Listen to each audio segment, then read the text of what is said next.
នេះខ្ញុំប៉ែនសុភាពជាមួយនឹងលោកខ្ញុំបាទសោកលឺសូមមកជួបជាមួយនឹងលោកស្រីនិងកញ្ញាសាជាថ្មីម្ដងទៀតហើយតាមរយៈបទចម្រៀងមួយដែលមានចំណងជើងថាយកត្បូងទៅឡាំវាបាទយកត្បូងទៅឡាំវាបាទតាមរយៈបទនេះដែរគឺផលិតកម្ម SO បានជ្រើសរើសទីកន្លែងមួយបាទគឺស្ថិតនៅក្នុងក្រុងបៃលិនតែម្ដងគឺ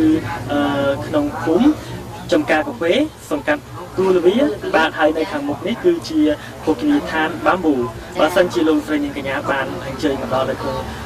ក្រុងបៃលិនសូមកុំភ្លេចអញ្ជើញមកកន្លែងភោគនីយដ្ឋាន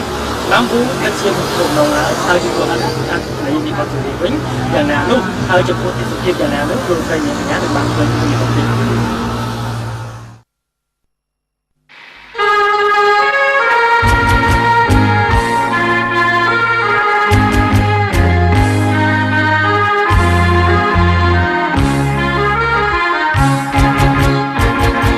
Hãy subscribe cho kênh Ghiền Mì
Gõ